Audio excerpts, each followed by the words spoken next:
Namaste. We are with Gautam ji again for our next podcast. Gautam, thank you so much for your time. Most welcome, Nick. Gautam, so today I wanted to do an episode with you on a very important topic that is on Rinanubandhan. And this is something that we hear in the Satcharit, something that Baba emphasized a lot. So anybody who's familiar with Baba's life and teachings, this one concept is sort of echoed again and again. And recently on the channel, we posted a Leela that Vinima had recited. And this particular story actually was on the concept of Rinanubandhan and how, Baba has taught us so much. I mean, the whole crux of the teaching I felt is in this one story. And I wondered if, we could have a discussion around that, Gautam. Sure. In fact, Nick, I have seen this video. I think you put it up just yesterday or day before, if I'm not mistaken. Yes. And Rinanubandhan, very little is spoken about traditionally or in scriptures, but it is there. But what I love about Baba is that he has explained it very clearly. So yes, we will go into that. And Gautam, in this particular story, I mean, it's such an astonishing one. So if someone's not heard it, I would encourage them to hear this because we will be referring to this one, I guess, quite a lot. Right. But it's such an amazing story because if you see, this lady has had the most extreme example of, her expectation from the family, where she had a difficult childhood, took care, just a crux of the story, she took care of her family and her siblings, and then she felt abandoned. Yes. And just when she was sort of giving up, then Baba appeared to her. Not only did he heal her, give her a reassurance, but he told her about her past ties and how this was their Rinanubandh with her and her siblings. And, I felt the first takeaway could be for anyone in their life, if they are suffering or they feel there is something that doesn't feel right with some of their relationships, seeing it from this light would create a massive transformation in their outlook towards life. Right. So, Gautam, if you could talk a little bit about that aspect. Yes, Nick. You see, what Baba has made very clear is that all our relationships are on account of Rinanubandhan. This word is, one could loosely translate as bandhan, of course, is a bond or bondage, right? It is a cosmic debt of a relationship. More specifically, let's say a relationship from the long gone past. So Baba had this uncanny ability where he could just see someone, in fact his closest disciples, and could say how many lives he has known them for. Am I right about that? Yes, yes. So that is, he could see the Rinanubandhan. Similarly, he would tell people who came to him that you and so have known each other for so many lifetimes. He could see that also, because after all, he was all seeing, all pervading. He was the source. So Rinanubandhan, Baba was very clear, is the reason why people come together, because there's a debt of the relationship pending to be squared off. Yes. We come together on account of Rinanubandhan. So the family one is born in, the friends one has, the enemies one has, the people one doesn't like, are all on account of this cosmic debt of a prior relationship. Very important. I really want to emphasize this to our audience, that everyone in your life is on account of a relationship which is on account of Rinanubandhan. Okay.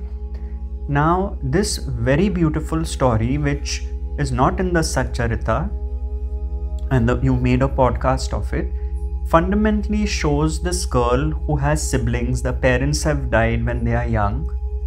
She really looks after the siblings well, nurtures them, and in that process, she loses out on the opportunity to get married at that point. And as she grows older and falls ill, if I remember correctly, Yes. she reaches out to her siblings for support, who by now have moved on to different places and all that stuff.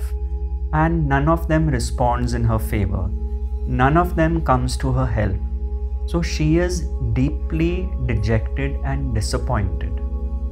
And the thought is, I did so much for them, I took care of them, and now they are not responding. That is the crux of this story. And Baba then steps in and explains it. So here, this is actually anyone listening to this podcast. It talks about their relationships, our relationships, yours and mine. These relationships are on account of Rinanubandhan. Expectation is a different story. So if you are doing something for someone, it is because of the debt you owe that person. You may not know it consciously, but it would only happen because the Rina is still pending. Yes. It does not mean that the other person has to reciprocate, because for the other person there may not be any Rina left in the relationship. It must have been your turn to give this time, not to give and take. We want in life to give and take, you see. That is how the thinking mind functions. I have done this for so and so, therefore so and so should do this for me. It doesn't work like that. So, what happens? In relationships, we end up frustrated because we have built all these expectations from our relationships. How people should behave with us, how they should be with us. And invariably, we are let down because expectations lead to frustration, because we may not get what we thought we would. So what Baba tells this girl, that look, it was your duty to take care of your siblings in this life and you took care of them. And the Rina ended there, the bondage finished there in that sense, because they did not have that packet left to repay to you in this life. So putting this thing on them, that I did this, therefore you should do that, you have to forget that drama, you have to drop it. And don't worry, I am there to take care of you. That is what he says. Now, we all have to see one very important point here. The biggest mistake which Baba pointed out, which this girl was making, was this feeling that I did this for them. That doership is the problem, you see. You think you did it, therefore you must be repaid. This is what Baba in all his teachings would constantly hit upon this point. The point of doership, which you think you are doing. And that is where all the pride and arrogance comes in. You are not the doer. In the girl's case, it was the Rina which operated, which made her take care of her siblings. But she went and extended that in the duration of time, and rightfully so, in the sense the mind works like that. If I have taken care of this one will take care of me. That has to be seen as the nature of the mind. It is not about right and wrong. So what Baba shows us two things here. One is, are you really carrying this sense of doership in your relationships? I am doing this for this one, I am doing that for that one. And two, do not have expectations, because if the Rina is over, you will not get back what you think you'd like to get back. What is the result? Peace, calm, and an acceptance of God's will. Accepting that no one truly does anything. In her case, it means she had to accept that her siblings were not deliberately not coming to her help, you see. She had to accept that that was the destiny, that was their destiny not to come running to her, and it was her destiny too, that my siblings don't come back to me. So when the sense of doership got removed for her, then there was no blame and condemnation. Earlier she was blaming and condemning them. See how selfish they are, they didn't come back, I did so much. But when you accept this is the Leela of God, this is the Leela of Baba, and in her very special case, Baba comes to her in his kafni, that too, not even disguised as someone else, sits with her and explains to her that look, it's not them doing anything. The Rinanubandhan is finished, and you will get a man coming into your life with so and so name who will take care of you. I've come to tell you that. What does that mean? That means her Rinanubandhan is with that man, and he will be coming into her life because he has to give back to her this time by taking care of her. Yes. So you see, these expectations of people and our relationships, it's a big facade. This is what Baba is showing us. You have an expectation, you're setting up yourself for a big fall, because that is what most of us do, you see. So, most beautiful story, and please, when you listen to it with one eye on your own relationships, because Baba is always talking to you. The story is the medium of communication. We don't want to hear the story and say, Baba, very good story, and keep the story aside. Please look at all your relationships, family relationships, friends, colleagues at work, or even the strangers you meet on the road, in the bus, on the train, or wherever. Those are all forms of Rinanubandhan. Please look at them. That is a beautiful spiritual exercise. Look at them in this light, that Rinanubandhan is something where the accounts have to be squared off, and nobody truly does anything. So don't hold people guilty of not giving back what you think they should give back in the relationship. Yes. Gautam, in this particular story, I found one other very important aspect that this story sort of brings out for all of us to learn, and I would like to talk to you about that as well.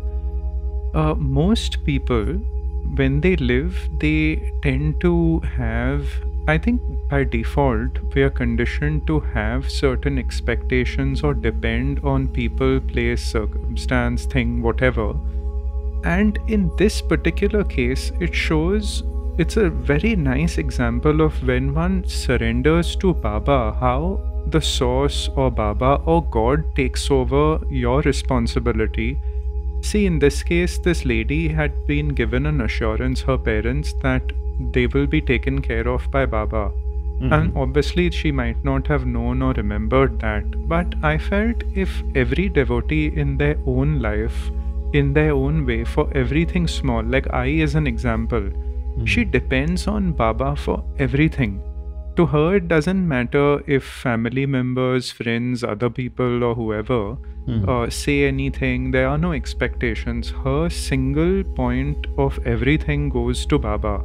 And I felt this is a very nice example, because in one sense, everyone is going to abandon you by the structure of creation itself. Loved ones will pass away, this will happen, that will happen. But the source, that is Baba, is eternal. So if one could start looking at their lives in that way as well, I felt as a filter, that, you know, in one way depending on, or having hopes rather, for finding fulfillment in anything outside but Baba, I felt would be another aspect to sort of contemplate. Yes, so actually it's the same thing as what Baba himself said, you know, that if you see me in everybody, then what happens? You will no longer accuse individuals of doing anything because it's Baba doing it. Now someone like she is already living it, correct? So let's say if she is encountering a difficult relationship, she knows that it cannot happen without Baba's will. Yes. That is the degree of surrender. Because if the master is the master, he knows everything. So that itself gives comfort to the devotee, you see, because you know that this difficulty would not be placed before me unless it was Baba's will. So it is already accepted. The fact that that person is not the doer is already accepted. The fact that she sees Baba in that person's form is already happening. Therefore, the Rina is not perpetuating. You see, when there's conflict in a relationship, we perpetuate the Rinanubandhan. Like, let's say a couple which starts fighting after 2-3 years of marriage, right? Like a tennis match, going back and forth. No, you said this, no, you said this, no, you said this, you said this. And all this goes on all the time. This is the Rinanubandhan being perpetuated because we are blaming each other. We are condemning each other. So to get out of the bandhan, to snap this bond, if there's an acceptance that nobody does anything, if one sees Baba in every form, this action-reaction loop breaks. This action-reaction loop is what keeps us reincarnating. Yes. Reincarnating even in the same situation. Let's say we have a point of view which someone doesn't agree to, and we keep defending it, keep arguing, keep fighting. We are reincarnating into the same story again and again because we've held our point of view. We don't like what the other is doing. This action-reaction loop is going on and on. This bandhan is not going to break. But when you accept his point of view is as valid as mine, I don't have to prove my point. I've said it once or twice. You stop playing the tennis match. So there's no reaction anymore. Then you become the witnessing presence or you walk away. So you don't perpetuate the Rinanubandhan, you see. Most of us in our lives are perpetuating this bond with all these attributes of hatred, malice, ill will, spite, jealousy, envy, all these things, blame, condemnation, pride, arrogance, all this baggage drops. I mean, this story is such a shining example because obviously even your friends will not take care of you in most instances, like your siblings, and here this girl is let down by her siblings. This is what Baba is showing. Yes. Like Nick, you yourself said that everything is just a facade, it can fall down. So in her case, her world came crumbling down. Her siblings didn't come to her help. And it took Baba to come and show her that these are your expectations. The Rina is finished.